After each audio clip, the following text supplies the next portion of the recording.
जो लोग संविधान बचाओ की बात अब कर रहे हैं,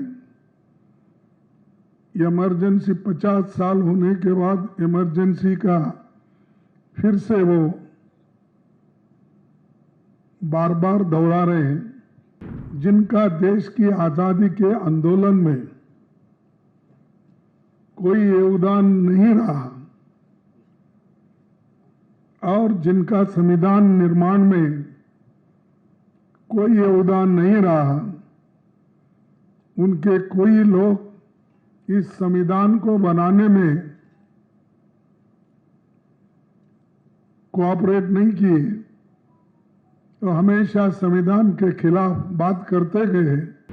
आज उनको बुद्धि भगवान ने दी, ये कहूं क्या जनता ने दी, ये कहूं मारा, अब उनको बुद्धि आ गई, तो उस झूठ को छुपाने के लिए, अपने बातों को छुपाने के लिए वे आज ये नाटक रचे हैं। ये 50th ईयर है, ये 50वां साल है जब देश पर इंदिरा गांधी जी की सरकार ने, कांग्रेस पार्टी ने आपातकाल लगाया था। कांग्रेस पार्टी के अध्यक्ष आदरणीय खड़गे जी ने जिस प्रकार से, जिस भाषा से उन्होंने देश के प्रधानमंत्री माननीय मोदी जी के लिए शब्द कहे हैं, वो निंदनीय है। खड़गे जी हो चाहे जयराम रमेश जी हो, इन लोगों को पता नहीं है कि इमरजेंसी का दंश क्या था। इस प्रकार से खड़गे जी ने आज किया है, मुझे लगता है कि यह भी मखौल उड़ाना है लोकतंत्र का। खड़गे जी कह रहे हैं कि 50 साल पहले हो गया, उसको फिर से क्यों याद किया जा रहा है। आदरणीय सोनिया गांधी जी का परिवार, उनके माता पिता कहां से लड़ रहे थे आजादी की लड़ाई में। इमरजेंसी के 50 साल जो कंप्लीट हुए, तो उसके बारे में उन्होंने ये कहा कि देश के संविधान को और लोकतंत्र को खत्म किया था, उसको हमने फिर बहाल करके इमरजेंसी को हमने खत्म किया और उसके बारे में वो चाहते हैं कि सारे स्टेट में वो बनाया जाए और ये जो संविधान का खातिला हुआ है, इसका उन्होंने हर स्टेट में ये प्रचार करने के लिए आज वो हर जगह अपने जो एक लेटर लिखकर, यानी सरकार ने लेटर लिखी और उसमें बहुत कुछ बातें कही है, आप सबको मालूम है, फिर मैं वो दोहराता नहीं। लेकिन मैं इतना ही कहूँगा, जो लोग संविधान बचाओ की बात अब कर रहे हैं, इमरजेंसी 50 साल होने के बाद इमरजेंसी का फिर से वो बार बार दोहरा रहे हैं, जो चीज को सभी ने भूल दिया था और ये जो चीज समाप्त हो गई थी, इसको उछालने के लिए वो फिर कोशिश कर रहे हैं। साथियों, जिनका देश की आजादी के आंदोलन में कोई योगदान नहीं रहा और जिनका संविधान निर्माण में कोई योगदान नहीं रहा, उनके कोई लोग इस संविधान को बनाने में कोऑपरेट नहीं किए, तो हमेशा संविधान के खिलाफ बात करते गए। और जो संविधान बाबा साहब अम्बेडकर, पंडित जवाहरलाल नेहरू जी और सभी ने, कांग्रेस के नेताओं ने कॉन्स्टिट्यूएंट असेंबली में बहुत दिन तक बहस करके एक संविधान तैयार किया था, उस संविधान को भी उन्होंने रामलीला मैदान में जलाया और उन्होंने जहां तक कि नहीं, बाबा साहब अम्बेडकर का पुतला, नेहरू जी का और गांधी जी का फोटो उन्होंने जलाई और वो ये चाहते थे कि जो संविधान बाबा साहब अम्बेडकर इन्होंने बनाया है उसमें हमारा पारंपरिक जो संस्कृति है उसके अंश इसमें कुछ भी नहीं है, चाहे वो अपने मनुस्मृति के तत्व हो या वो जो खास करके बीजेपी विश्वास रखती है, उन तत्वों का उसमें उल्लेख नहीं है, इसीलिए इस संविधान को हम नहीं मानेंगे। ये कहने वाले लोग आज उनको बुद्धि भगवान ने दी, ये कहूं क्या जनता ने दी, ये कहूं, मारा अब उनको बुद्धि आ गई जब हमारे 1 साल से चल रहा है संविधान बचाओ यात्रा, उससे बीजेपी घबरा गई।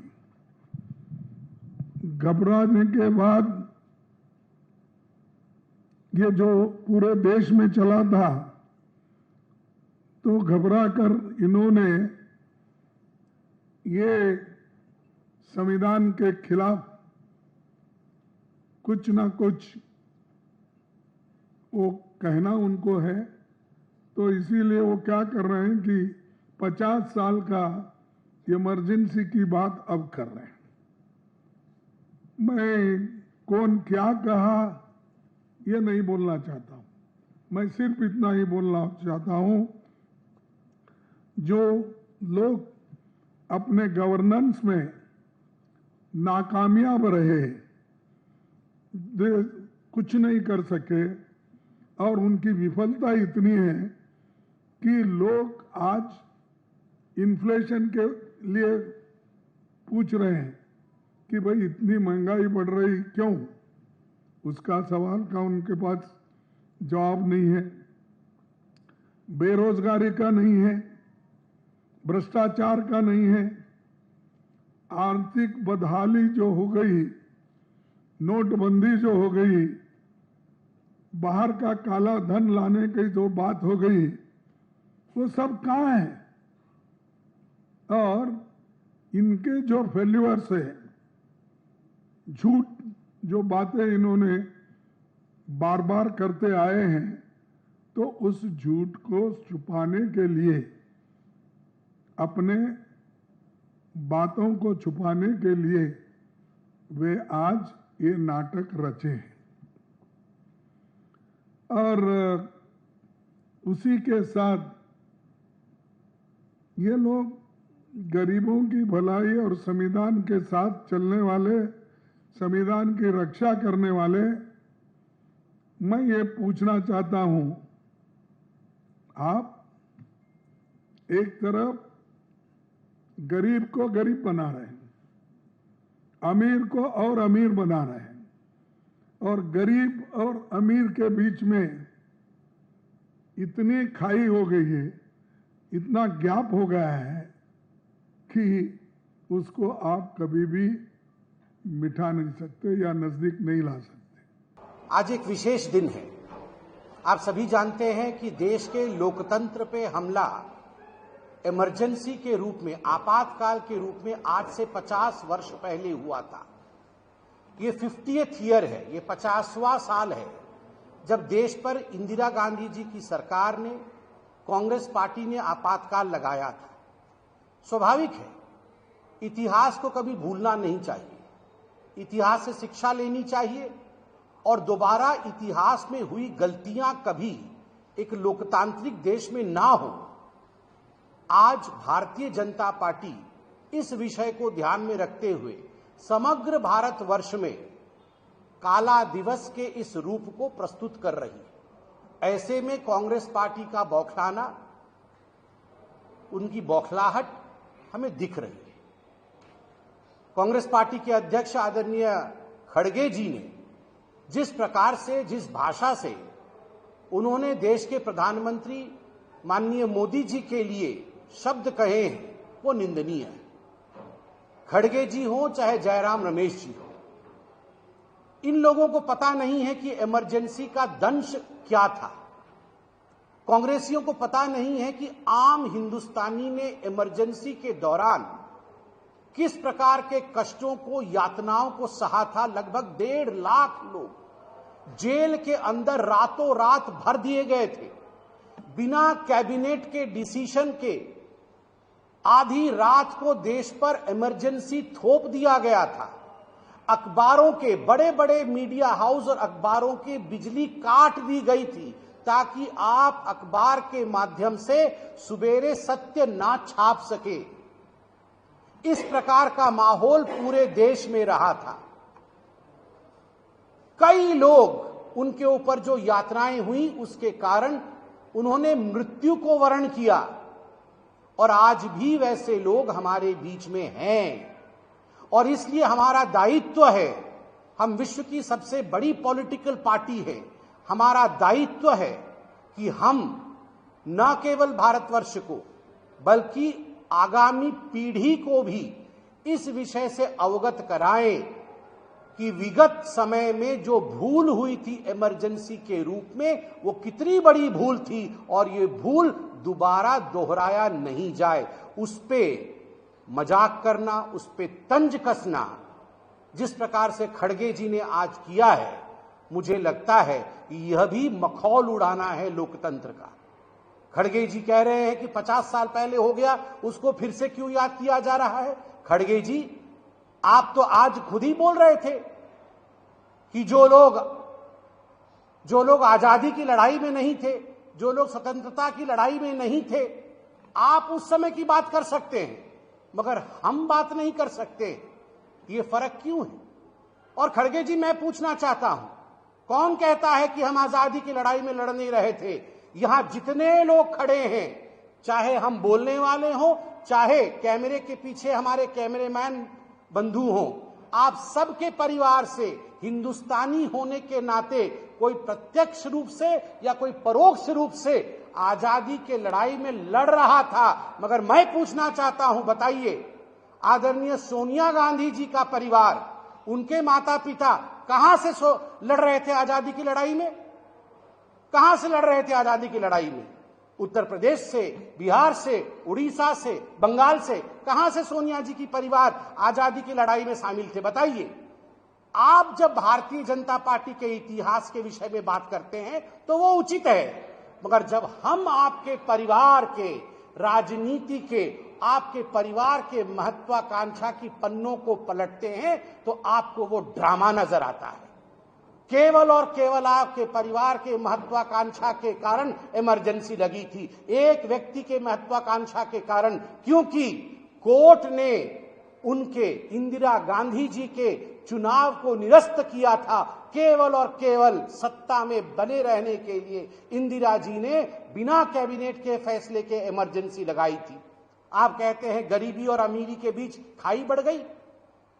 खड़गे जी, हम आपको लिफाफा में बंद करके आज जो रिपोर्ट यूएन की है, जो वर्ल्ड बैंक की रिपोर्ट है, वो रिपोर्ट आपको भेजेंगे।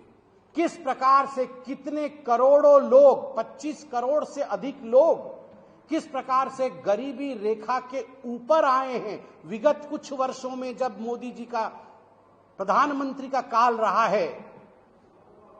इन 11 वर्षों में यह रिपोर्ट आपको भेजेंगे, तब आपको मालूम पड़ेगा कि गरीबी हटाओ का नारा वो अलग था और वास्तविक रूप में किस प्रकार गरीबी दूर हुआ है इन 11 वर्षों में, उसकी कहानी अलग है। मैं आज पूरे हिंदुस्तान से कहना चाहूंगा, भारतीय जनता पार्टी के प्रवक्ता के नाते, एक पल के लिए भी इमरजेंसी को भुलाना नहीं है। इमरजेंसी को सदैव याद रखना है और आगे चलकर इस प्रकार की विषम विकट परिस्थिति न बन सके, इसके लिए भरसर लोकतांत्रिक प्रयोग, लोकतांत्रिक प्रयास हमें करते रहना है। और जहां तक कांग्रेस पार्टी का सवाल है, जिस पार्टी में ही लोकतंत्र नहीं है, वो लोकतंत्र का महिमा कहां से समझेगी। जिस पार्टी का समर्थन, और जो पार्टी उन लोगों से समर्थन लेती है जो पैर पे अंबेडकर जी जैसे महान विभूति के फोटो को रखते हैं, वो आज हमें संविधान सिखा रहे हैं।